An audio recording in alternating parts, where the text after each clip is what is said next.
కాబట్టి ఒకనాడు ఇశ్రాయేలీయులు యెహోవాను ఆనందింపజేస్తే యెహోవా మనకు చేస్తానని వాగ్దానం చేసిన పాలు తేనెలు ప్రవహించే దేశంలోకి ప్రవేశపెట్టగలడు అని గ్రహించిన యెహోషువ కాలేబు లాగా ఆలోచన చేయకుండా తమ స్వనాశనానికి కారణమవుతుంది. కాబట్టి యెహోవా మన యందు ఆనందిస్తే నువ్వు సాధించలేనిది సాధించుకోగల అవకాశం ఉంటుంది. కాబట్టి యెహోవాను నేను ఏ ఏ విషయాల్లో ఆనందింపజేయాలా, నేను ఏం చేస్తే ఆయన ఆనందిస్తాడు.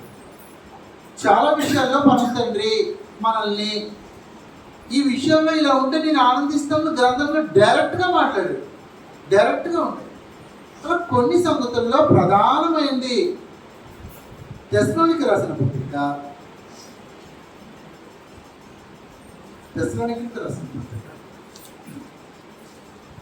మొదటి తెస్సలోనికీలో 4వ అధ్యాయము మనకందరికీ తెలిసిన లేఖన భాగాలే. ఈనాడు క్రైస్తవ ప్రపంచానికి అవసరమైన లేఖన భాగాలు. మార్గాన్ని సరిగ్గా అర్థం చేసుకోకుండా తమ ఇష్టానుసారంగా దేవుణ్ణి తృణీకరించి ఆయన మీద తిరుగుబాటు చేస్తున్న జనం గ్రహించవలసిన సంగతి ఇది. మొదటి తెస్సలోనికీలో 4వ అధ్యాయము మొదటి నుంచి, మెట్టుకు సహోదరులారా, మేము ప్రభువైన యేసు ద్వారా మీకు ఇచ్చిన ఆజ్ఞను మీరు ఎరుగుదురు కదా, కాగా మీరేలాగ నడుచుకొని దేవుని సంతోషపరచవలెనో అది సంగతి. మొదటి తెస్సలోనికీలో 4వ అధ్యాయము 2వ వచనంలో ఈ అండర్లైన్ చేసుకోవాలి దీన్ని, ఈ ప్రసంగానికి సంబంధించి. కాగా మీరేలాగ నడుచుకొని దేవుని సంతోషపరచవలెనో మా వలన నేర్చుకొనిన ప్రకారముగా మీరు నడుచుకొనుచున్నారు. ఈ విషయంలో మీరు అంతకంతకు అభివృద్ధి నొందవలనని మిమ్మల్ని వేడుకొని ప్రభువుని యేసునందు హెచ్చరిస్తూ ఉన్నాం. అంటే స్థానిక సంఘం, తెస్సలోనికీ స్థానిక సంఘంలో ఏదో ఒక విషయంలో ఎలా నడుచుకుంటే దేవుని సంతోషపరచాలో తెలుసుకొని అలా నడుచుకుంటున్నారంట. నడుచుకుంటే సరిపోదు, ఈ విషయంలో అంతకంతకు అభివృద్ధి చెందాలంట. అదే అంటున్నాడు, ఈ విషయంలో మీరు అంతకంతకు అభివృద్ధి నొందవలనని మిమ్మల్ని వేడుకొని ప్రభువైన యేసునందు హెచ్చరిస్తా ఉన్నాను. మీరు పరిశుద్ధులొకటయ్యే. 3వ వచనంలో సంగతిని సంపూర్ణకు బయటపెట్టి మాట్లాడుతున్నాడు అపోస్తలుడైన పౌలు. మీరు పరిశుద్ధులొకటియే అనగా మీరు జారత్వమునకు దూరంగా ఉండుటయే దేవుని చిత్తం. అది దేవుని చిత్తమే, దేవుని ఇష్టం. 2వ వచనంలో, కాగా మీరు ఎలాగ నడుచుకొని దేవుని సంతోషపరచవలెనో మా వలన నేర్చుకున్న ప్రకారం అని 2వ వచనంలో మాట్లాడుతున్నాడు. 3వ వచనంలో, మీరు పరిశుద్ధులొకటియే అనగా మీరు జారత్వమునకు దూరంగా ఉండుటయే దేవుని చిత్తం అంట. కాబట్టి ఆయన చిత్తమే, ఆయన ఇష్టము. కాబట్టి స్థానిక సంఘంలో జాగ్రత్తం చేయకుండా నేను ఉంటే దేవుడు నా జీవితాన్ని చూసి సంతోషిస్తాడన్నమాట. అది సంగతి. అంటే జాగ్రత్తం చేయకుండా ఉంటే దేవుడు సంతోషిస్తాడా? జాగ్రత్త అందరికీ వచ్చే సమస్య కాదు కదా, ఎవరికో కొంతమందికి సమస్య వస్తుంది అనుకుంటున్నారా? కాదు, జాగ్రత్తగా పరిశీలిద్దాం లేఖనాన్ని. 4వ వచనంలో సంగతి మాట్లాడుతున్నారు చూడండి. మీలో ప్రతివాడును అంటున్నారు చూడండి. ప్రతివాడు అంటే పురుషులకు మాత్రం సంబంధించింది అనుకోబోతారు, స్త్రీలకు కూడా సంబంధించింది. స్థానిక సంఘంలో సభ్యులు ఎవరైనా ప్రతి వారికి సంబంధించిన సంగతి వివరిస్తాను, మీకు పూర్తిగా అర్థమైపోతుంది. మీలో ప్రతివాడును దేవుని ఎరుగని అన్యజనుల వలె కామాభిలాషయందు కాక పరిశుద్ధత యందునో ఘనత యందునో తన ఘటమును ఎట్లు కాపాడుకొనవలెనో అది ఎరిగి ఉంటే దేవుని చిత్తము, దేవుని ఇష్టము. అది కదా, బాగా వినాలా. జాగ్రత్త చేయకుండా ఉండటం ఒక కోణం, చేయకుండా ఎలా ఉండాలో ఎరిగి ఉండటం ఒక కోణం. రెండు తెలిసి పెట్టుకోవాలి. రెండవ వచనంలో జాగ్రత్తగా మీరు పరిశీలిస్తే, మీరు ఎలాగ నడుచుకొని దేవుని సంతోషపరచవలనో మా వలన నేర్చుకునే ప్రకారం మీరు నడుచుకొచ్చున్నారు. దీన్ని దేవుని స్తోత్రం అన్నాడు. 4వ వచనంలో, మీలో ప్రతివాడును దేవుని ఎరుగని అన్ని జనుల వలె కామాభిలాష యందు కాక పరిశుద్ధత యందునో ఘనత యందునో తన ఘటమును ఎట్లు కాపాడుకొనవలెనో అది ఎరిగి ఉండటయే దేవుని ఇష్టము. కాబట్టి ప్రతివాడు, స్థానిక సంఘంలో మీలో ప్రతివాడును దేవుని ఎరుగుని అన్నిల వలె కాకుండా, కాబట్టి తన శరీరాన్ని, ఘటములు అంటే శరీరం గురించి మాట్లాడుతున్నాడు. నా శరీరాన్ని కామాభిలాష ఎందుకు కాకుండా పరిశుద్ధత ఎందుకు కాపాడుకోవడం నేను నేర్చుకొని ఉండాలి, ఎరిగి ఉండాలి, తెలుసుకొని ఉండాలి. క్రీస్తు సభ్యులుగా, ఇంకా ఆ మాటకు వస్తే, నిత్యత్వానికి ఎవరైతే సిద్ధపడతారో వాళ్ళకందరికీ ఈ పరీక్ష తప్పదు, గుర్తుపెట్టుకోవాలా. ఒక్కొక్కరికి ఏ సమయంలో అయినా సమస్యలు రావచ్చు. కాబట్టి నువ్వు నేర్చిపెట్టుకొని ఉండు, దీన్ని నేర్చుకో, ఎరిగి ఉండు జాగ్రత్తగా. ఏమి ఎరిగి ఉండాలి దేవుడా? నీ పరిశుద్ధతలో ఈ ఘటాన్ని కాపాడుకోవటం ఎరిగి ఉండాలి. దాన్ని నేను మాట్లాడుతున్నాను. మీలో ప్రతివాడును పరిశుద్ధత యందును ఘనత యందును తన ఘటమును ఎట్లు కాపాడుకొనవలెనో అది ఎరిగి ఉండటయే దేవుని ఇష్టం. కాబట్టి నేను జాగ్రత్త చేయట్లేదు, కానీ నా శరీరాన్ని జాగ్రత్త చేయకుండా ఎలా కాపాడుకోవాలో ఎరగాలన్నమాట. ఎరిగితే నేను జాగ్రత్త చేయకుండా నేను కాపాడుకుంటా. నేను ఏమి చేసి యెహోవాని సంతోషపరచాలి అనే ప్రశ్న మనకు ఒకవేళ వస్తే, డైరెక్ట్గా ఉండే అంశాలు 2-3 గ్రంథంలో. డైరెక్ట్గా ఇది చేస్తే నేను సంతోషిస్తాను. దాంట్లో ఇది ప్రధానమైంది. పరిశుద్ధతలో మన ఘటములను కాపాడుకుంటే దేవుడు పైనుంచి చూస్తూ ఉంటాడంట.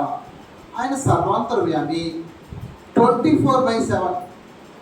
నువ్వు నిద్రున్నప్పుడు, లేచినప్పుడు, నడిచినప్పుడు, ఇంట్లోపల, ఇంటి బయట, ఎక్కడున్నా నేను 24 గంటలు చూస్తూ ఉంటాడు.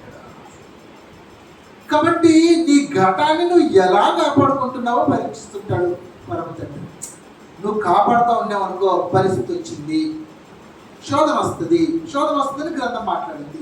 మనకు అందరికి తెలిసినట్టు యాకోబు రాసిన పత్రికలో శోధన వస్తుందని గ్రంథం మాట్లాడేసింది. యాకోబు రాసిన పత్రిక 1వ అధ్యాయము 12వ వచనం, శోధన సహించేవాడు ధన్యుడు, అతడు శోధనకు నిలిచిన వాడై. యాకోబు రాసిన పత్రిక 1వ అధ్యాయము 12వ వచనం నుంచి.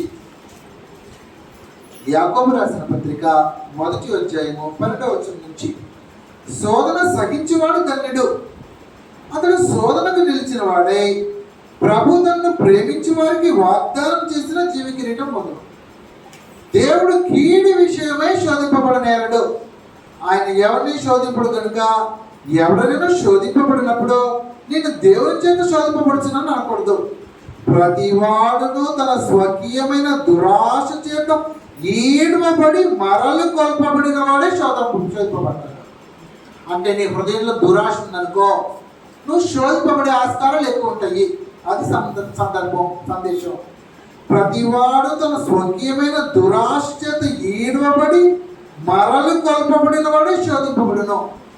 దురాశ గర్భము ధరించి పాపమును కనగా, పాపము పరిపక్వమై మరణమును కనను. నా ప్రియ సహోదరులారా, మోసపోకడి అంటున్నాడు. కాబట్టి దురాశ ఉంది. దురాశను గర్భంలో పెట్టుకున్నావు అంటే నీలో దురాశ వస్తుంది. జాగ్రత్త గురించి మాట్లాడుతున్నాం కాబట్టి వివాహమైన వాళ్ళకి నన్ను క్షమించాలి, కొన్ని సంగతులు వివరంగా మాట్లాడితే మీ ఘటాల్ని ఎలా కాపాడుకోవాలో మీకు అర్థమవుతుంది. పరమ తండ్రి క్రీస్తు మార్గంలో అద్భుతమైన సూత్రాలు అనుగ్రహించాడు. ఎఫెసీయులకు రాసిన పత్రిక మీ పూర్వపు స్థితికి ఇప్పుడున్న స్థితికి తేడా తెలుసుకోవాలి మీరు అని మాట్లాడుతున్నాడు. ఎఫెసీయులకు రాసిన పత్రిక 4వ అధ్యాయము, ఎఫెసీయులకు రాసిన పత్రిక 4వ అధ్యాయము 17వ వచనం నుంచి. ఎఫెసీయులకు రాసిన పత్రిక 4వ అధ్యాయము 17వ వచనం నుంచి. కాబట్టి అన్యజనులు నడుచుకున్నట్లు మీరు ఇక మీదట నడుచుకోవలదని ప్రభువునందు సాక్ష్యం ఇస్తూ ఉన్నాను. వారైతే అంధకారమైన మనస్సు గలవారై తమ హృదయ కాఠిన్యము వలన తమలోనున్న అజ్ఞానము చేత దేవుని వలన కలుగు జీవములో నుండి వేరుపరచబడిన వారై తమ మనస్సులకు కలిగిన వ్యర్థత అనుసరించి నడుచుకొనుచున్నారు. వారు సిగ్గులేని వారయ్యుండి నానా విధమైన అపవిత్రతను అత్యాశతో జరిగించుటకు తమ్మును తాము కాముకత్వమునకు అప్పగించుకొనేది. అది కదా. అయితే మీరు యేసును గూర్చి ఆయన యందు సత్యము ఉన్నది ఉన్నట్టుగానే ఆయన యందు ఉపదేశించిన యెడల మీరు అలాగున క్రీస్తును నేర్చుకున్నవారు కాదు. కావున మునుపటి ప్రవర్తన విషయంలోనైతే మోసకరమైన దురాశ వలన చెడిపోయిన మీ ప్రాచీన స్వభావమును వదులుకొని మునుపటి ప్రవర్తన విషయంలో, ఏంటి మునుపటి ప్రవర్తన విషయము? 19వ వచనం, వారు సిగ్గులేని వారయ్యండి నానా విధమైన అపవిత్రతను అత్యాశతో జరిగించుటకు తమ్మును తాము కాముకత్వమునకు అప్పగించుకునేది. అది కదా. ఈ స్థితి క్రీస్తులోకి వచ్చే అందరిలోనే ఉండదు. మొదటి గ్రహించాలా. ఈ స్థితి క్రీస్తులోకి రావడానికి ముందు అందరిలోనే ఉంటుంది. కొందరిలో సమస్య ఉండొచ్చు, కొందరిలో సమస్య ఉన్నా వాళ్ళకు కూడా ఇదే సూత్రాలే. ఏంటి సూత్రాలు? అయితే మీరు యేసును గూర్చి విని ఆయన యందు సత్యము ఉన్నది ఉన్నట్టుగా ఆయన యందు ఉపదేశింపబడిన వారైన యెడల మీరు అలాగున క్రీస్తును నేర్చుకున్న వారు కాదు. కావున మునుపటి ప్రవర్తన విషయంలోనైతే మోసకరమైన దురాశ వలన చెడిపోవు మీ ప్రాచీన స్వభావమును వదులుకొని, అది ఏ స్వభావాన్ని వదులుకోవాలా? అత్యాశతో జరిగించు కాముకత్వమునకు అప్పగించుకున్నామే, దాన్ని వదులుకో అంటున్నాడు. దాన్ని వదులుకొని చిత్తవృత్తి యందు నూతనపరచబడు అంటున్నాడు. నువ్వు నూతనపరచబడిపోయి నీ ఘటాన్ని నువ్వు కాపాడుకుంటే అంట నీ తండ్రి నిన్ను చూస్తాడంట. అబ్బా, కరెక్ట్ నడుచుకుంటున్నాడు, నీ సంతోషిస్తున్నా నీ యందు అంటాడు. దాన్నే తెస్సలోనికీయులు చదివాం. కాబట్టి మీరు ఎలాగో ప్రవర్తించి మీ ఘటములను మీరు పరిశుద్ధత యందునో పవిత్ర యందును కాచుకొని ఉండవలనో ఎరిగి ఉండటం దేవుని చిత్తం. అది కాబట్టి అది సమస్య నాకు రాదు కాదు, ముందుగానే సిద్ధపడు. జాగ్రత్త, నా పరిశుద్ధతను నేను ఎలా కాపాడుకోవాలా, నాలో దురాశ ప్రవేశించకుండా నేను ఎలా కాపాడుకోవాలా, దురాశ వచ్చినా అది గర్భం దాల్చకుండా నేను ఎలా కాపాడుకోవాలా, అది సమస్య. జాగ్రత్తగా పరిశీలిస్తే దురాశ ప్రతి ఒక్క మనిషికి ప్రవేశిస్తుంది. దురాశ మనల్ని శోధిద్దాన్ని 22లో మాట్లాడుతున్నారు. కావున 22 వచ్చిన కావున మునుపటి ప్రవర్తన విషయంలోనైతే మోసకరమైన దురాశ వలన చెడిపోవు మీ ప్రాచీన స్వభావమును వదులుకొని అంటున్నాడు. మోసకరమైన దురాశ, మీ ప్రాచీన స్వభావం చెడిపోయింది దానివల్ల. కానీ ఇది ప్రాచీన బ్రతుకు కాదు, ఇది నూతన బ్రతుకు. నూతన బ్రతుకులోకి ప్రవేశించిన వ్యక్తి తన ఘటమును పరిశుద్ధత యందును పవిత్రత యందును కాచుకొని ఉండాలి. అది దేవుని ఇష్టం, దేవుడి చిత్తం. ఆయన దగ్గర అది కోరుకుంటున్నాడు. నువ్వు అది కోరుకొని ఆయన కోరుకుంది నువ్వు నెరవేర్చావనుకో, ఆనాడు ఇశ్రాయేలీలో కాలేబు యెహోషువను పాలుతీన దేశంలోకి ప్రవేశింపజేసినట్టు నిన్ను ప్రవేశింపజేస్తాడు. మర్చిపోయిన అవసరంలా. ఆయన మన యందు ఆనందించిన ఎడల అన్నాడు. యెహోవాని యందు ఆనందించాలంటే నీ ఘటాన్ని ఎలా కాచుకొని ఉండాలో ప్రాక్టీస్ చేయాలా, తర్బీదు పొందాలా, తెలుసుకొని ఉండాలా. అది పదప్రయోగం. కాబట్టి మీ చిత్తవృత్తి యందు నూతనపరచబడు. అది 23లో ఆయన మాట్లాడుతున్నాడు. 4వ అధ్యాయం ఎఫెసీ 23లో మీ చిత్తవృత్తి యందు నూతనపరచబడిన వారై నీతియు యథార్థమైన భక్తియు గలవారై దేవుని పోలికగా సృష్టింపబడిన నవీన స్వభావమును ధరించుకొనవలెను. అది కదా. కాబట్టి మునుపు జీవితం చూసుకుంటే కామాతురత ఎలా వస్తుందంటే మోహిస్తే వస్తుంది. మహానుభావుడు ఆ పదప్రయోగాలు కూడా చేయకూడదు. సొలొమోను గారి నుంచి గ్రంథం మాట్లాడుతున్న ఒక సంగతి చూద్దాం. మొదటి రాజులు గ్రంథం మొదటి రాజుల గ్రంథం 11వ అధ్యాయంలో మొదటి రాజులు 11వ అధ్యాయము మొదటి రాజులు 11వ అధ్యాయము 1-2 వచనాలు. అక్కడ సొలొమోను చేసిన పొరపాటు ఏంటనేది మాట్లాడుతుంది గ్రంథం. మొదటి రాజులు 11వ అధ్యాయము 1-2 వచనాలు.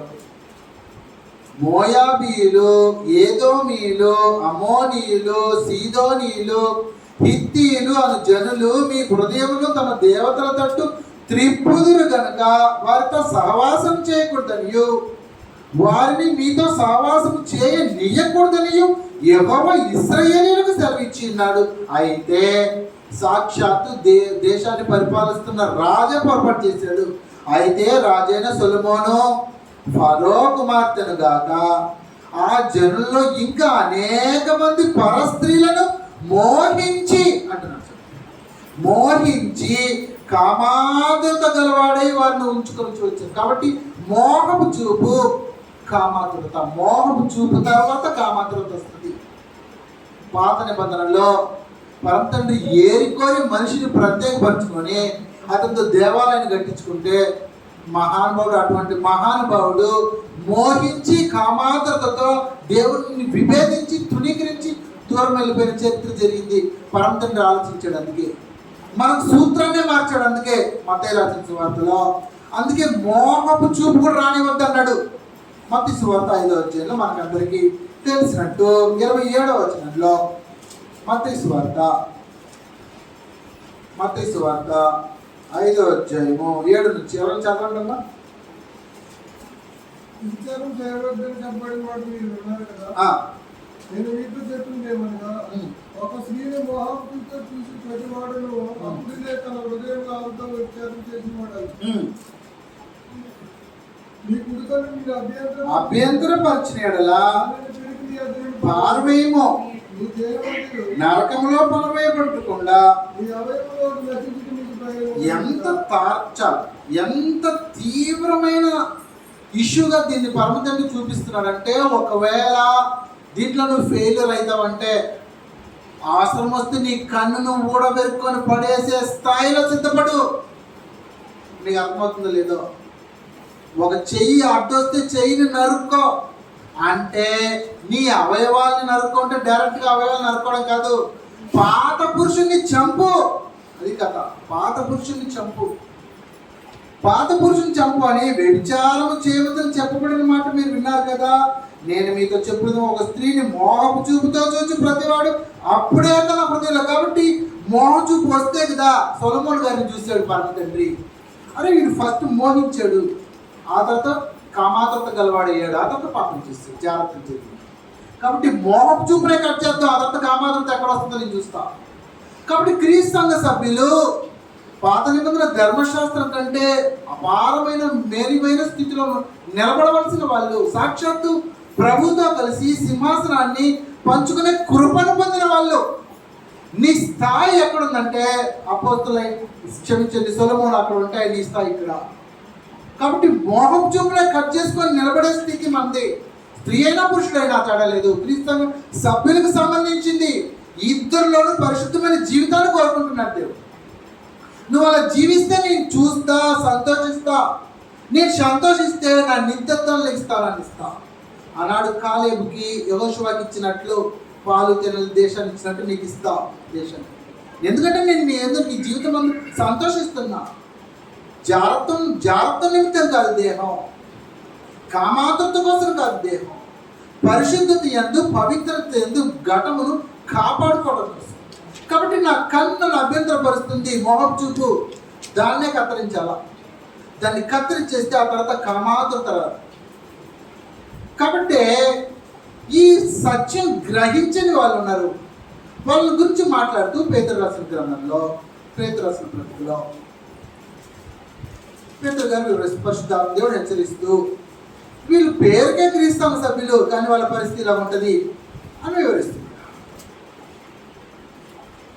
2వ పేతురు రాసిన పత్రిక 2వ అధ్యాయము 2వ పేతురు 2వ అధ్యాయము 13వ వచనం నుంచి లేకపోతే 12 నుంచి చదువుతాం, బాగా అర్థమవుతుంది.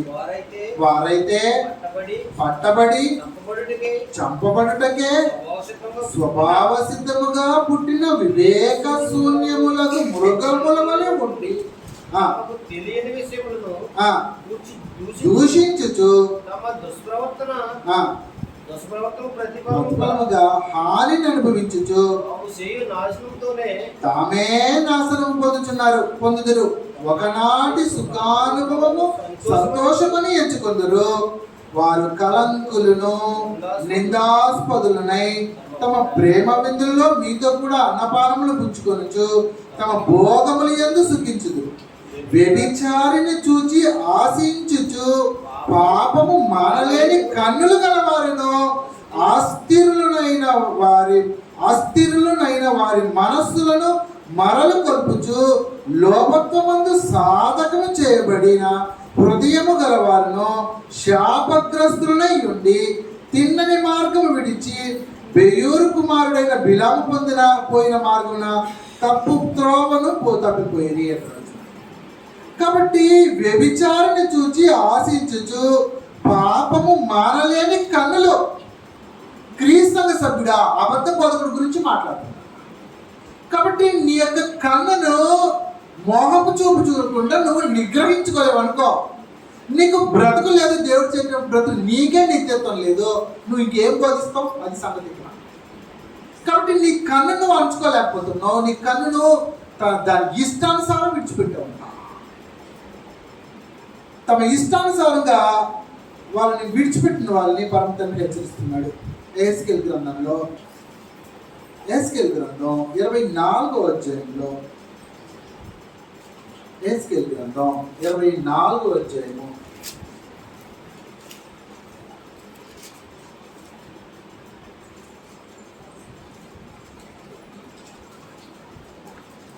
24వ అధ్యాయము 6వ వచనంలో, కాబట్టి ప్రభువైన యెహోవా సెలవిచ్చినదేమనగా నరహంతకులున్న పట్టణమునకు శ్రమ, మడ్డి గలకుండా మానకుండా మడ్డి కలిగి ఉండకుండా నీకు శ్రమ. ఏమంటున్నాడు? అంటే మురికుండేకుండా, మన భాషలో మానకుండా మురికుండేకుండా నీకు శ్రమ. చీటి దాని వంతున పడలేదు, వండిన దానిని వెండిని ముక్కలుగా దానిలోండి తీసుకొని రమ్ము. తరువాత దానికి తగిలిన మస్టును మడ్డియు పోవునట్లు అది వేడి అయి మెరుగుపట్టు వరకు వట్టి చెట్టి పొయ్యి మీదనే ఇంచుము. అలసట పుట్టు వరకు ఇంతగా శ్రద్ధ పుచ్చుకొనినను దాని విస్తారమైన మస్టు పోదాయను. మస్టుతో కూడా దానిని అగ్నిలో వేయము. నీకు కలిగిన అపవిత్రత 13వ వచనంలో నీ కామాతురతయే అంటున్నట్టు. కాబట్టి నీకు పట్టిన మడ్డి ఏంటంటే కామాతురత. మోహం చూపును విడిచిపెట్టబట్టే ఆ తర్వాత అంటుకుంటుంది అది. కాబట్టి దాన్ని విడిచిపెట్టు అంటే విడిచిపెట్టట్లేదు, అది గొడవ ఎక్కడ వస్తుందంటే మడ్డి గలకుండా మానకుండా మడ్డి కలిగి ఉండకుండా అంటున్నట్టు. మానట్లేదు, మట్టిని మార్చుకోవట్లేదు. వరద అంటింది, ఏం చేస్తాం? వెంటనే కడిగేస్తాం, అంతే కదా. పెంట అంటింది, అసలు ఇంట్లోకి కూడా పోము, వెంటనే కడుక్కోవాలా. క్రీస్తు సభ్యుడు గొర్రెను పోలిన వాడు పందిని పోలిన వాడు కాదు. మనకందరికి తెలిసినట్టు పంది బురదలో సుఖంగా పొర్లుతూ ఉంటుంది. కుక్క పంది కక్కిన దాన్ని తిరగడానికి ఆతృతతో పరిగెడుతూ ఉంటుంది. కానీ పరిశుద్ధమైన స్థితిని పొందిన వ్యక్తి తిరిగి బురదలో పొరలడానికి సిద్ధపడే వ్యక్తి కాదు. కాబట్టి పాపంలో నిలవడానికి ఉద్దేశింపబడిన వాడు క్రైస్తవుడు కావడానికి ఛాన్స్ లేదు. రోమీయులకు రాసిన పత్రికలో రోమీయులకు రాసిన పత్రిక 6వ అధ్యాయంలో గ్రంథం తేటగా మాట్లాడింది. అసలు నువ్వు క్రీస్తవ సభ్యుడివే కాదు, నువ్వు పాపంలో నిలవాలి అనుకుంటే నువ్వు క్రీస్తవ సభ్యుడు కాకుండా పోతావు. రోమీయులకు రాసిన పత్రిక 6వ అధ్యాయము 1వ వచనం. రోమీయులకు రాసిన పత్రిక 6వ అధ్యాయము 1వ వచనం. అలాగే ఏముందమో పాపమందు నిలిచి ఉందమా, అట్లనే రాదు. చనిపోయిన మనము అది కదా, పాపం విషయమే చచ్చిపోతే పాపంలో ఎలా జీవిస్తున్నావు? పాపంలో నువ్వు జీవించడానికి నిలుచుండడానికి ఆస్కారం ఉండదు. నిలబడేవాడు క్రీస్తవ సభ్యుడు. పాపం అంటుకుంటే వెంటనే కడుక్కుంటాడు, తిరిగి దాన్ని చేయడానికి ఆశించడు. అసలు ఆశించి పాపం చేయడు. ఆ మాటకు వస్తే తెలియకుండా అంటుకుంటే, బుద్ధిపూర్వకంగా కాకుండా అంటుకుంటే, పొరపాటును అంటుకుంటే దాని గురించి మాట్లాడుతున్నాడు. నువ్వు తెలిసి బుద్ధిపూర్వకంగా అంటుకుంటే మనం ఉదయాన్నే చూసుకున్నట్లు నీకు నాశనమే అంటారు. దేవుడు తృణీకరించేస్తాడు. సాహసించి పాపం చేసిన వాడు భ్రష్టుడు. నీకు క్షమాపణ ఉంటుంది. తన ప్రజల్లో ఉండకుండా కొట్టు వేస్తాడు. కాబట్టి నీకు తెలియకుండా అంటుకుంటే, బుద్ధిపూర్వకంగా కాకుండా అంటుకుంటే, బలహీనతతో అంటుకుంటే దాన్ని వెంటనే కడుక్కొని పరిశుద్ధమైన స్థితికి పరిగెట్టి వస్తాడు. పరిశుద్ధమైన జీవితాన్ని కోరుకునేవాడు. అమ్మో ఇది నాకు సంబంధించింది కాదు. హృదయపూర్వకంగా దురాశతో పాపం చేసేవాడు క్రీస్తవ సభ్యుడు. దురాశతో పాపం చేసేవాడు కామాతురతతో చేసేవాడు అంట. యూదా రాసిన పత్రికలో హెచ్చరిస్తున్నాడు. యూదా రాసిన పత్రిక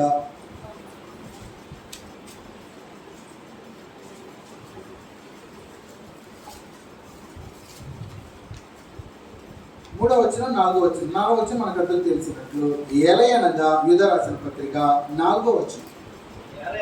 ఏలయనగా జ్వరపడి ఉన్నారు, భక్తిహీనులై దుర్వినియోగపరచు విసర్జించుచున్నారు. ఈ తీర్పు పొందుటకు వారు పూర్వమందే సూచింపబడిన. ఇది గొడవ. చాలా డేంజరస్ సెంటెన్స్ ఇదే.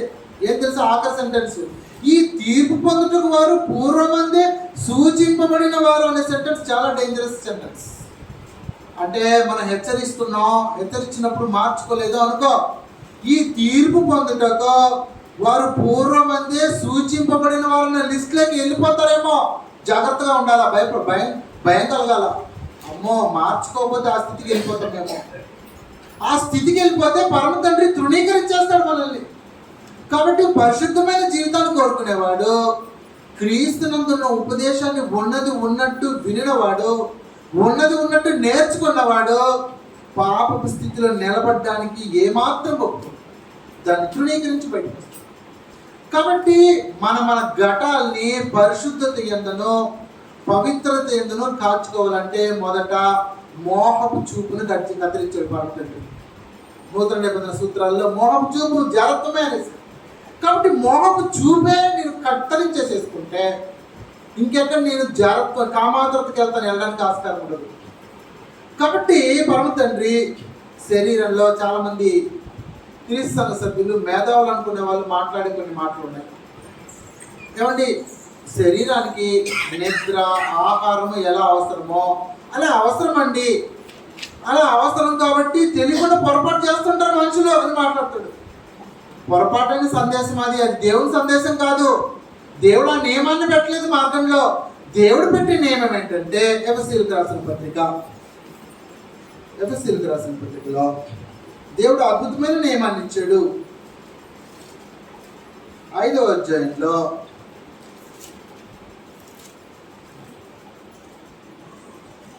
ఎఫెసీయులకు రాసిన పత్రిక 5వ అధ్యాయము 22 నుంచి భార్యాభర్తల బంధత్వం గురించి గ్రంథం మాట్లాడుతుంది. స్త్రీలారా ప్రభువును గలే మీ సొంత పురుషులు లోబడి క్రీస్తు సంఘమును శిరసైనలాగున పురుషుడు భార్యకు శిరసైనాడు. క్రీస్తే శరీరముకు రక్షకుడై ఉన్నాడు. సంఘము క్రీస్తులకు లోబడి ఉన్నట్టుగా భార్యలు కూడా ప్రతి విషయంలోనూ తమ పురుషులకు లోబడవలెను. పురుషులారా మీరును మీ భార్యను ప్రేమించుడి. అటువలే క్రీస్తు కూడా ఆ, సంఘమును ప్రేమించి అది కలంకమైనను ముడతైనను అది మరి ఏదైనా ఏదైనా లేక పరిశుద్ధమైనది పరిశుద్ధమైనది గాను నిర్దోషమైనది గాను మహిమగల సంఘము గాను ఆయన తన ఎదుట దానిని నిలబెట్టుకున్న వాళ్ళని వాక్యముతో ఉదక స్నానము చేత దాన్ని పవిత్రపరిచి పరిశుద్ధపరచుటకై దాని కొరకు తను తాను అప్పగించుకొనెను. అటువలనే పురుషులు కూడా తమ సొంత శరీరం వల్ల తమ భార్యను ప్రేమింప బద్ధులై ఉన్నారు. నీకు కామం సమస్యగా వస్తే మోహం చూపు, కామాతురతో జారత్వం, ఇది సమస్యగా వస్తుందనే పరమ తండ్రి అనే సంకల్పంలో స్త్రీ పురుషుల భార్యాభర్తల బాంధవ్యాన్ని పవిత్రమైనదిగా ఉంచాడు. వివాహము అన్ని విషయంలో ఘనమైనది గాను, పానుపు నిష్కల్మషమైనది గాను ఉండవలెను. నిష్కల్మషమైనది. వేశ్యాసంగులకును వ్యభిచారులకును దేవుడు తీర్పు తీర్చును అంటాడు. భార్య యందు వివాహం చేసుకొని నువ్వు పానుపులోకి పాలు పొందితే అది పవిత్రమైంది. పిల్లల కన్నా తల్లిదండ్రులకు తెలుస్తుంది. పిల్లల కన్నా తల్లిదండ్రులకు తెలుస్తుంది. పిల్లలకి పెళ్లి చేస్తున్నప్పుడు వాళ్ళ కడుపులో పిల్లలు కావాలని కోరుకుంటాం. పెద్దలుగా మనం ఆ పానుపు నిష్కల్మషమైనది అన్నాడు. అలా ఆలోచిస్తాడంట దేవుడు. నా పిల్లలకు పెళ్లి చేశాం, వాళ్ళకి పిల్లలు కలగాలా, నాకు పిల్లలు కావాలి కదా. ఆ పానుపు నిష్కల్మషమైనది. దాంట్లో ఏమాత్రం కల్మషం చూడట్లేదు. సమస్య ఎక్కడ వస్తుందంటే నీ భార్యను కాకుండా నువ్వు పరస్త్రీని మోహిస్తే, పరస్త్రీని చూస్తే, మోహం చూపుతో చూస్తే అక్కడ వస్తుంది నీ శరీరానికి సమస్య. నీ శరీరం దేవుడు చెప్పినట్టు పరిశుద్ధత నుంచి తొలగిపోతుంది, పవిత్రత నుంచి తొలగిపోయి అపవిత్రంగా తీర్చిదిద్దబడుతుంటావు. నువ్వు క్రీస్తు సభ్యుడు కాకుండా పోతుంటావు. నువ్వు దేవుడిని సంతోషపరచలేని వాడు వెళ్ళిపోతావు. ఆయన సూత్రాల నుంచి విభేదించి వెళ్ళిపోతావు. కాబట్టే నీకు భార్యను అనుగ్రహించి ఏ ఉదాహరణ చెప్పాడు తెలుసు? ఈ ప్రపంచంలో దేనికి ఈ ఉదాహరణ ఇవ్వాల? ప్రభువుని చూపించాడు. ప్రభువుని చూపించి ఇదిగో ప్రభు ఏం చేశాడో చూడు తన భార్య కోసం అన్నాడు. చూడండి 25 నుంచి, పురుషులారా మీరునో మీ భార్యను ప్రేమించుడి, అటువలనే పురుషులు చెప్తున్నాడు, అటువలనే క్రీస్తు కూడా సంఘమును ప్రేమించి అది కలంకమైనను ముడతైనను అటుది మరి ఏదైనా లేక పరిశుద్ధమైనది గాను నిర్దోషమైనది గాను మహిమగల సంఘముగాను తన ఎదుట దాన్ని నిలువబెట్టుకొనవలనని వాక్యముతో ఉదక స్నానము చేత దాన్ని పవిత్రపరచి పరిశుద్ధపరచుటకై దాని కొరకు తను తాను అప్పగించుకున్నాడు. మీకు ఈజీగా ఉండడానికి మాట్లాడుతున్నా. అంటే భార్యని పరిశుద్ధమైనదిగా పవిత్రంగా ఉంచుకోవడానికి నన్ను నేను సమర్పించుకున్నానంట. అది సంగతి. ప్రభువైన యేసు స్థానిక సంఘమైన మనల్ని తన ఎదుట పరిశుద్ధంగాను నిష్కల్మషంగాను ఉంచుకోవడానికి ఆయన తనని తాను సమర్పించుకున్నాడంట. అట్ట పురుషుడా, నీ భార్య పరిశుద్ధంగాను కల్మషం లేని దానిగా ఉండడానికి నువ్వు ఆ రకంగా ప్రేమించి సమర్పించుకో. అది కథ 28లో. అటువలనే పురుషులు కూడా తమ సొంత శరీరముల వల్ల తమ భార్యను ప్రేమింప బద్ధులై ఉన్నారు. తన భార్యను ప్రేమించేవాడు తన్ను ప్రేమించుకొనుచున్నాడు. తన శరీరాన్ని ద్వేషించేవాడు ఎవడన్నా లేడు, కానీ ప్రతివాడు దాన్ని పోషించి సంరక్షించు. నా శరీరాన్ని ఎలా చూసుకుంటానో అలా నా భార్యని నేను చూసుకుంటే ఇంకొక స్త్రీ మీదకి నీ చూపు పోయే ఆస్కారమే ఉండదు. బాగా గుర్తించు. నీ హృదయం పరిశుద్ధమైనదిగా ప్రభువును ఉదాహరణ చూపించాడు. ప్రభువు తన స్థానిక సంఘాన్ని కాకుండా ఇంకో స్థానిక సంఘాన్ని చూస్తాడా అంటే పరిశుద్ధులు కాకుండా అపవిత్రులు చూసే ఛాన్స్ ఉందా? ఛాన్స్. కాబట్టి అలా పురుషుడు తన భార్యను ప్రేమిస్తే ఇది ఒక పెద్ద గొడవ. ప్రేమించడం అంటే ఇది ఒక పెద్ద గొడవ. నా భార్య నాకు విధేయురాలు కావట్లేదండి. మొదటి వచనాలు తీసుకుంటారు 22.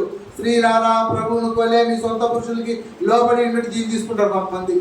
ఏమంటే నా భార్య నాకు విధేయులుగా లేదండి, ఆమె విధేయురాలుగా ఉంటే నేను ప్రేమిస్తానండి. ఇది కాదు కథ, అది కాదు సూత్రం. స్త్రీ భర్తను ప్రేమించకపోయినా భార్యను భర్త ప్రేమింపబద్ధుడై ఉన్నాడు. ఎలా చెప్తున్నాను అంటారా? 25వ వచనంలో స్థానిక సంఘం క్రీస్తు యేసును ప్రేమించినందువల్ల ప్రభు అర్పించుకున్నాడా? ప్రభువు అర్పించుకొని ఆ తర్వాత స్థానిక సంఘం దగ్గరకు వచ్చాడా? ప్రభువు తను తాను అర్పించుకున్నాడు ఫస్ట్, ఆ తర్వాత స్థానిక సంఘం ప్రభువుగా చెప్పింది. నువ్వు అర్పించుకొని నీ భార్య కోసం, నా భార్య నాకు సర్వస్వం అని నువ్వు అర్పించుకొని ప్రేమించు, నీ భార్య నీ కాళ్ళ దగ్గర నుంచి పట్టుకెళ్తా. అంత సమర్పణ కావాలి కదా మనకు. చీటికి అందుకే అంటాడు నిష్ఠూర పెట్టగా అంటాడు. ఏమంటాడు పురుషులకి? నీ భార్యని నిష్ఠూర పెట్టగా. నువ్వు పొట్టిగా ఉన్నావు, నువ్వు పొడుగ్గా ఉన్నావు, నువ్వు నల్లగా ఉన్నావు, నువ్వు లావు ఉన్నావు, వంట చేయట్లేదు, అది చేయట్లేదు, ఏం కథలు ఇవన్నీ. ఏది చేసినా అడ్జస్ట్ అయిపోయి నోరు మూసుకొని ప్రేమించాలి. అలా ప్రేమించేసేవాళ్ళు నీ భార్య ఏం చేస్తుంది తెలుసా? లేదు, కూరలో ఉప్పు లేదనుకోండి ఏం చేస్తాం? స్త్రీ సంఘ సభ్యులు అయితే బతికిపోయారు, బయట వాళ్ళు అయితే పల్లె ఇంట్లో నుంచి గడపకి వెళ్ళిపోతుంది సైన్యాలు. అవి ఉప్పు లేదు ధ్యానం. నీకు అర్థమవుతుందా లేదా? అవసరమైతే ఇంకా చెయ్యటమో కాలెత్తమో ఎన్ని పడితే అన్ని కార్యక్రమాలు జరుగుతాయి. భార్యని బానిసగా చూసే ప్రపంచం మన ప్రపంచం. భార్యకు సమస్తాయిని అనుగ్రహించిన మార్గం క్రీస్తు మార్గం 2000 సంవత్సరాలకు ముందు జరిగింది. అద్భుతమైన క్రీస్తు మార్గం. అర్థం కాకుండా భార్యను బానిసగా చూస్తున్న పురుష ప్రపంచం. నాలో సగ భాగం అన్నాడు.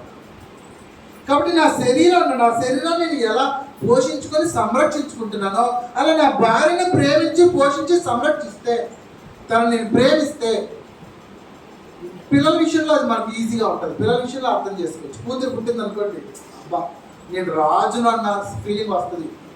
ఆడపిల్లల కంటే అర్థమవుతుంది. మగపిల్లల కంటే ఆడపిల్లల కంటే తండ్రులకి ఆడపిల్లల పైన మమకారం ఎక్కువ ఉంటుంది, మగపిల్లలకి అమ్మ పైన మమకారం ఎక్కువ ఉంటుంది. ఆడపిల్ల పుట్టింది అనుకోండి, అబ్బా అదృష్టం అనుకుంటుంటాం. కాబట్టి నీ కూతురు నువ్వు ఎలా ప్రేమిస్తావు, ఎంత గౌరవం చూసుకుంటావు. నీ అల్లుడు వచ్చి కూతురు కొడితే ఎలా ఉంటుంది కదా. మరి నీ భార్య విషయంలో అలా ఎందుకు ఆలోచించట్లేదు? ప్రేమించడంలో నీ కూతుర్ని ఎలా ప్రేమిస్తున్నావు? అమ్మో నా బంగారు నల్లగా ఉంది, బొట్టిగా ఉంది అంటావా? నచ్చలేదంటావా? మాట వినలేదు అంటావా? అనం కదా. కాబట్టి సమస్య ఎక్కడ వస్తుందంటే క్రీస్తు సంఘ సభ్యులకి ప్రేమించడంలో సమస్య వస్తుంది. అందుకే విరివిగా చాలా లేఖనాలు ఉన్నాయి భార్యాభర్తల సంబంధం గురించి. దాని గురించి కాబట్టి దీని గురించి మాత్రం మాట్లాడుతున్నాం, మనకు సమయం సరిపోదు. కాబట్టి ప్రభువు స్థానిక సంఘం కొరకు తను తాను ఎలా అర్పించుకున్నాడో అలా నువ్వు అర్పించుకొని భార్య కోసం దాన్ని ప్రేమించు. అలా నువ్వు ప్రేమిస్తే ఈ భూ ప్రపంచంలో నీ భార్య తప్పితే నీ హృదయంలో ఇంకొక స్త్రీ రాదు. నీ యొక్క శరీరాన్ని, నీ ఘటాన్ని కాచుకుంటావు. అట్లా నీ పరిశుద్ధతను కాచుకుంటావు. నీ పరిశుద్ధతను కాచుకోవాలనే కదా పరమ తండ్రి దీన్ని సంకల్పించాడు. నీకు భార్యను ఎందుకు ఇచ్చాడు అనుకున్నావు? సమస్య వస్తుంది. సమస్య ప్రతి ఒక్కరికి వస్తుంది. నేను అట్లా ఆ మాటకు వస్తే అపోస్తలుడైన పౌలు వివాహం లేకుండా జీవించాడు. ప్రభువైన యేసు వివాహం లేకుండా జీవించాడు. వివాహం లేకపోతే పెద్ద సమస్య అండి. అమ్మ నేను కామాతృతలో పడిపోతానండి, అంత బలహీనైతే పెళ్లి చేసేసుకోమనేసి. మొదటి కొద్ది ఏడవచ్చు మనకందరికి తెలుసు కదా, అందుకే వెళ్ళట్లేదు అక్కడ. కాబట్టి నువ్వు కామాతృత కలగవాడు నువ్వు పడిపోతానని డౌట్ వివాహం చేసేసుకోమన్నాడు. పరిశుద్ధత యందు నీ ఘటాన్ని కాపాడుకోవడం మాత్రం ఖచ్చితంగా చేయవలసిన పనే. నీకు నిత్యత్వం కావాలంటే నీకు గతి లేదు. కాబట్టి సూత్రం ఏంటంటే నీ ఘటాన్ని నువ్వు పరిశుద్ధంగా కాచుకోవాలంటే, నిద్ర ఆహారం అనే సమస్యలు తీరిపోవాలంటే, అదేలాగే కామాతృతలో నీకు సమస్య రాకుండా, జాగ్రత్త సమస్యలు నువ్వు పడకుండా, మోహం చూపుల సమస్యలు నువ్వు పడకుండా ఉండాలంటే షార్ట్ అండ్ స్వీట్ చిట్కా, నీ భార్యను ప్రేమించు అంటే అయిపోయింది కదా. ఆమె ఎలా ఉందని ఆలోచించుకోవాలి. నీ పరిశుద్ధతకి సంబంధించిన సమస్య అది, ఈ భూలోకానికి సంబంధించిన సమస్య కాదు. నా భార్యలో ఏదైనా ఒక చిన్న అసంతృప్తి వచ్చి నేను ద్వేషించేసాను అనుకో, ఒకవేళ శోధకుడు ఆ సమయంలో నిన్ను శోధిస్తాడేమో జాగ్రత్త అన్నాడు. అందుకే చూడండి కొరింథీయులకు రాసిన పత్రిక 11వ అధ్యాయంలో మనకందరికి తెలిసినట్టు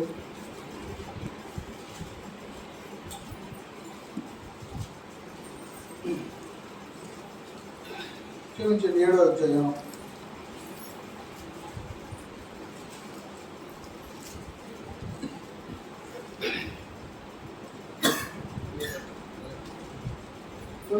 10 నుంచి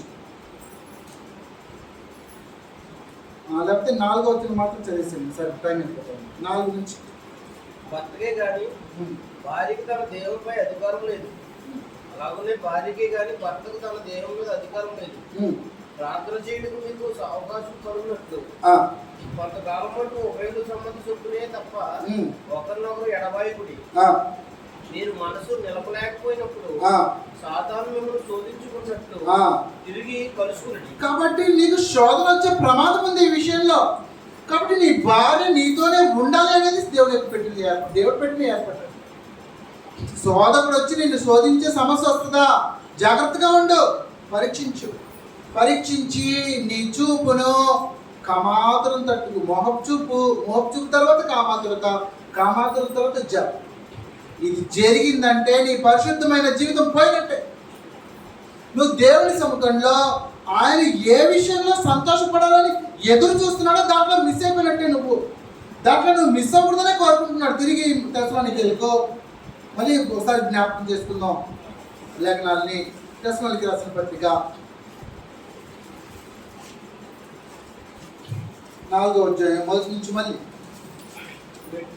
మెట్టుకు సహోదరులారా, తెస్సలోనికి రాసిన మొదటి పత్రిక 4వ అధ్యాయము మొదటి నుంచి. మెట్టుకు సహోదరులారా, ప్రభువైన యేసు ద్వారా మీకు ఇచ్చిన ఆజ్ఞలు మీరు ఎరుగుదురు కదా. మీరు ఎలాగ నడుచుకొని దేవుని సంతోషపరచవలనో మా వలన నేర్చుకునే ప్రకారం మీరు నడుచుకొనిచున్నారు. ఈ విషయంలో మీరు అంతకంతగా అభివృద్ధి పొందాలా. నేర్చుకునేది ఒకటి, ఆచరించేది ఒకటి, అందులో అభివృద్ధి చెందేది ఒకటి. కాబట్టి 3వ వచనంలో మీరు పరిశుద్ధులగటియే అనగా మీరు జాగ్రత్తములకు దూరముగా ఉండటియే దేవుని చిత్తము. మీలో ప్రతివాడును దేవుని ఎరుగని అన్ని జనుల వలె కామాభిలాషిందు కాక పరిశుద్ధత ఎందును ఘనత ఎందును తన ఘటమును ఎట్లు కాపాడుకునవలన అది ఎరుగుండియే దేవుని ఇష్టము. కాబట్టి నువ్వు పరిశుద్ధంగా కాపాడుకోవటం ఒక ఎత్తు, దాన్ని ఎరిగి ఉండటం ఒక ఎత్తు. రెండిట్లోనూ దేవుడు నీ దగ్గర ఎదురు చూస్తున్నాడు. ఏంటంటే నేను కాపాడుకోవడం ఎలాగో ఎరిగి ఉండు. కాబట్టి వివాహపు పవిత్రత చాలా ప్రాముఖ్యమైనది. వివాహ విషయంలో అపవిత్రమైనది, నిష్కల్మషమైనది అన్న పానుపు నిష్కల్మషమైనది. వేశ్యాశంగులకు, వ్యభిచారులకు దేవుడు తీర్పు తీరుస్తాడన్న. కాబట్టి దేవుని సముఖంలో పరిశుద్ధతను కాపాడుకొని ఆయన సముఖంలో నీ యొక్క పరిశుద్ధతను కనుపరిచి నిత్యత్వానికి చేరాలి అనుకుంటున్న వాళ్ళు ఇందులో గెలవవలసిన అవసరం ఉంది. శోధనను సహించవలసిన అవసరం ఉంది. దానికి ప్రధానంగా నీ చిత్త వృత్తి యందు నూతన పరచబడవలసిన అవసరం. నీ పాత స్థితి నుంచి నూతన స్థితికి రావాల్సిన అవసరం ఉంది. దేవుడు దాన్ని కోరుకుంటున్నాడు మన దగ్గర. కాబట్టి మట్టి అంటకుండా నిన్ను నువ్వు కాపాడుకోవాలా. మట్టి అంటి బురద అంటిందంటే దాన్ని వెంటనే కట్టుకోవాలా. దాంట్లో నిలవడానికి పరమ తండ్రి నిన్ను ఉంచడానికి ఇష్టపడట్లేదు. కొలసీలకు రాసిన పత్రిక 3వ అధ్యాయము, కొలసీలకు రాసిన పత్రిక 3వ అధ్యాయము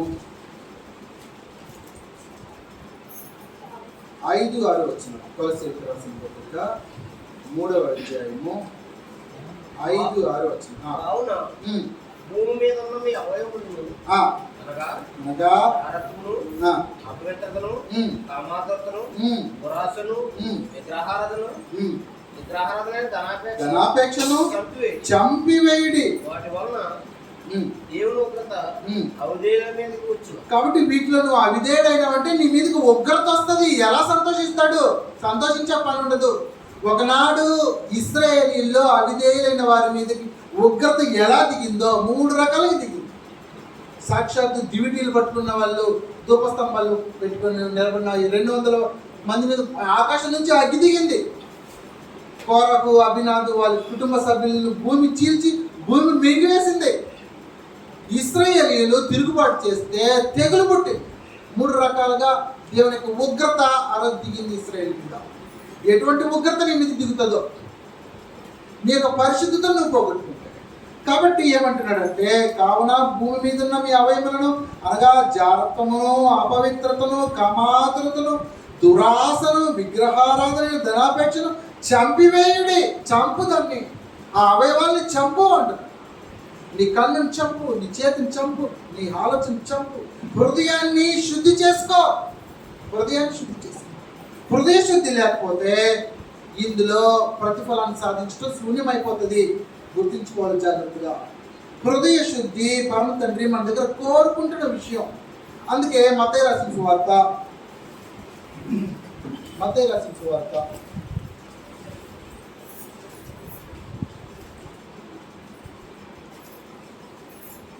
5వ అధ్యాయము 8వ వచనంలో ధన్యులు వారు దేవుని చూచెదరు అంటున్నారు. హృదయ శుద్ధి నీకు ఉందనుకో, నీకు టికెట్ కన్ఫామ్, అంతే, ఇంకేమిలా. అంటే హృదయంలో నుంచి పరిశుద్ధంగా ఉంటాం అన్నమాట. దేవుడు ఎలా కోరుకుంటే అలా కోరుకుంటాం. అంటే ఇప్పుడు పరిశుద్ధమైన అంటే జాగ్రత్త విషయంలో పరిశుద్ధత గురించి మాట్లాడుకుంటున్నాం కాబట్టి నీ భార్య దగ్గర నువ్వు సుఖించి నాకు ఇబ్బంది లేదు అంటాడు పరమ తండ్రి. కీర్తనలు రాసిన గ్రంథం ఇది చూసుకుందాం. కీర్తనల గ్రంథం 51వ అధ్యాయము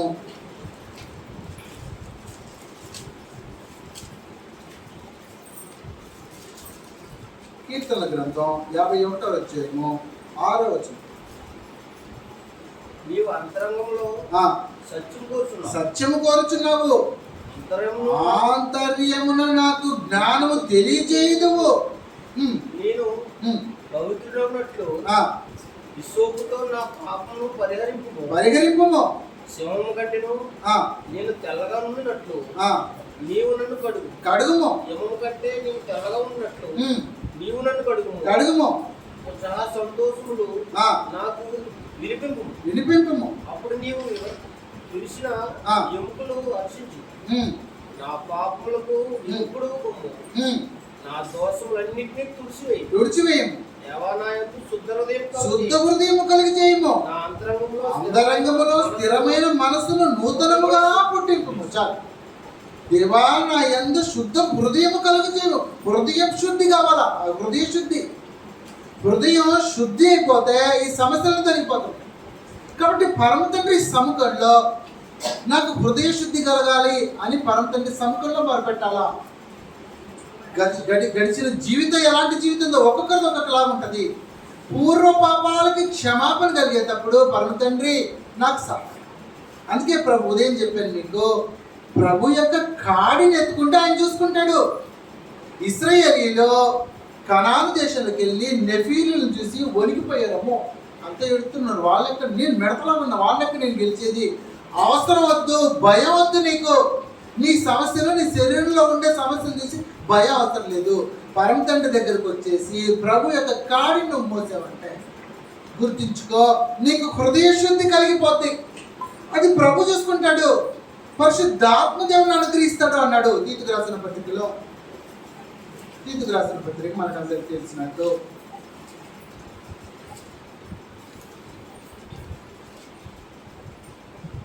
తీతుకు రాసిన పత్రిక 3వ అధ్యాయం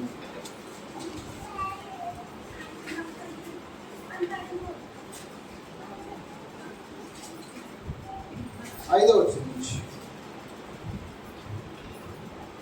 తీతుకు రాసిన పత్రిక 3వ అధ్యాయము 5వ వచనం. మనము నీతిని అనుసరించి చేసిన క్రియల మూలముగా కాక తన కనికరము చొప్పుననే పునర్జన్మ సంబంధమైన స్నానము ద్వారాను పరిశుద్ధాత్మ మనకు నూతన స్వభావం కలుగు చేయడం ద్వారాను మనల్ని రక్షించు. నూతన స్వభావం పుట్టేసింది.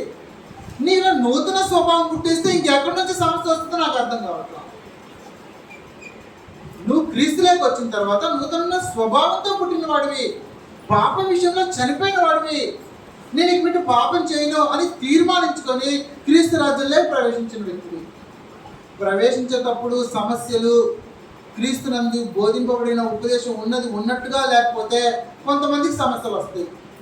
ఈనాడు క్రీస్తు సంఘ సభ్యులను పేరు పెట్టుకున్న వాళ్ళు కూడా ఆ పాపాలు చేస్తూ ఉండొచ్చు బ్రదర్, క్షమాపణ వస్తూ ఉంటుంది. అంటే అందులో ఉండే బుద్ధిపూర్వకమైన పాపం, తెగించి సాహసించి చేసే పాపం, పొరపాట్లు చేసే పాపం, బలహీనతో చేసే పాపాల గురించి వ్యత్యాసం తెలియదు. ఏం చేసినా క్షమాపణ వస్తుంది అనుకుంటారు. పొరపాటు. క్రీస్తు మార్గం యొక్క డిజైన్ అది కాదు. పరమ తండ్రి చేసిన డిజైన్, నీ పూర్వ పాపాలను విడిచిపెట్టి నా రాజ్యంలోకి ప్రవేశించు. నీ ఘటాన్ని పరిశుద్ధంగానో పవిత్రంగానూ కాచుకో.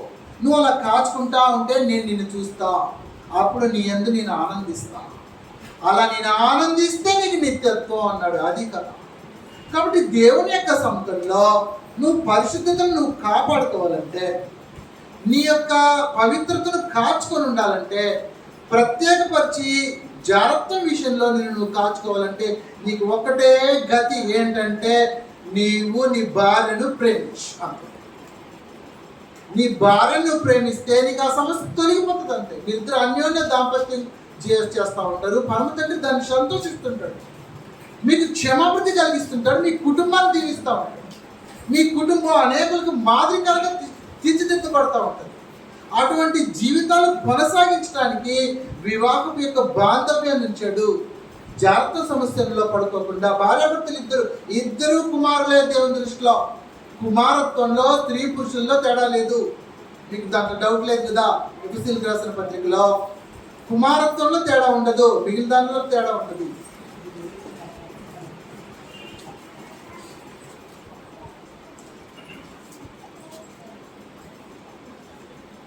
ఎఫెసీయులకు రాసిన పత్రిక 2వ అధ్యాయము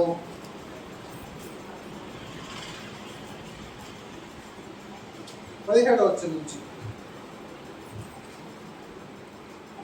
మరియు ఆయన వచ్చి దూరస్తులైన మీకును సమీపస్తులైన వారికి సమాధాన సువార్తను ప్రకటించింది. ఆయన ద్వారానే మనము ఉభయము ఒక ఆత్మీయందు తండ్రి సన్నిధికి చేరగలిగి ఉన్నాము. కాబట్టి మీరు ఇక మీదట పరజనులను పరిశుద్ధులై ఉండక పరిశుద్ధులతో ఏకపట్నస్తులను ఇంటి వారినే ఉన్నారు. క్రీస్తు చేసే ముఖ్యమైన మూలరాయి ఉండగా అపోస్తులు ప్రవక్తలు వేసిన పునాది మీద మీరు కట్టుబడి ఉన్నారు. ప్రతి కట్టడము ఆయనలో చక్కగా అమర్చబడి ప్రభునందు పరిశుద్ధమైన దేవాలయం ఉన్నట్లు వృద్ధి పొందుతున్నది. ఆయనలో మీరు కూడా ఆత్మూలంగా దేవునికి నివాస స్థలమై ఉండటకు కట్టబడి ఉన్నారు. కాబట్టి పరిశుద్ధమైన దేవాలయం ఉండడానికి కట్టబడుతూ ఉంటాం. ఇదే విషయాన్ని గలతీలో కూడా 3వ అధ్యాయము ఇదే విషయాన్ని పరిశుద్ధమైన దేవాలయం అవ్వాలా. స్త్రీ పురుషులు తేడా లేదు, ఇద్దరు పరిశుద్ధంగా ఉండాలి. దేవునికి దేవాలయం కావాలా.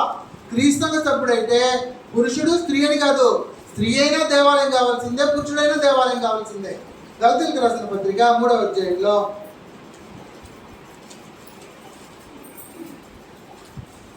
25 నుంచి. అయితే విశ్వాసము వెల్లడైన కనుక గలతీయులకు రాసిన పత్రిక 3వ అధ్యాయం 25 నుంచి. ఉండము యేసుక్రీస్తునందు మీరందరూ విశ్వాసము వలన దేవుని కుమారులై ఉన్నారు. కుమారత్వం గురించి మాట్లాడుతున్నాడు ఇక్కడ. క్రీస్తులోనికి బాప్తిసం పొందిన మీరందరూ క్రీస్తును ధరించుకొని ఉన్నారు. ఇందులో యూదుడు గాని, గ్రీసు దేశుడు గాని, దాసుడు గాని, స్వతంత్రుడు గాని, పురుషుడు గాని, స్త్రీ అను లేదు అంటాడు. కుమారత్వంలో ఇద్దరు సమానమే. నా భార్య గాని నేను గాని నా దేవుని సముఖంలో ఇద్దరము కుమారత్వంలో సమానమే. నా భార్య దేవునికి ఆలయంగా తీర్చిదిద్దబడాలా, నేను తీర్చిదిద్దబడాలా ఆలయంగా. కాబట్టి జాగ్రత్త విషయంలో నా భార్య పొరపాటు చేయకూడదు, జాగ్రత్త విషయంలో నేను పొరపాటు చేయకూడదు. మా యొక్క ఘటాలని పరిశుద్ధంగా కాచుకుంటూ దేవుని సముఖంలో దేవుణ్ణి ఆనందింపచేయాలా. కాబట్టి యెహోవా మన యందు ఆనందించిన ఎడల ఈ పాలు తేనెలు ప్రవహించే దేశంలోకి మనల్ని ప్రవేశపెట్టదు అనే సూత్రం క్రీస్తు సంఘ సభ్యులకి నెరవేరాలంటే వారి జీవితంలో తెస్సలోనికీయులకు రాసిన పత్రికలో మన యొక్క పరిశుద్ధతను కాచుకునే విషయంలో, మన జాగ్రత్తల్లో పడిపోకుండా ఉండే విషయంలో, మోహపు చూపులో పడిపోకుండా ఉండే విషయంలో, కామాతృతలో పడిపోకుండా విషయంలో మన ఘటాల్ని కాచుకొని ఉండాలా. అలా కాచుకొని ఉంటే యెహోవా నీ యందు ఆనందిస్తాడు. ఆనందిస్తే నీకు నిత్యత్వం గ్యారంటీ, డౌట్ వస్తుంది. కాబట్టి ఈ విషయంలో యెహోవాను ఆనందింపజేయడానికి సిద్ధపడాలా క్రీస్తు సంఘ సభ్యులు. అలా ఆనందింపజేస్తే క్షమాభివృద్ధి కలుగుతుంది. దాన్ని హృదయంలో పెట్టుకొని మసలుకోవాలని కోరుకుంటూ ఈ ఆఫ్టర్నూన్ సెక్షన్ ముగిస్తున్నాను.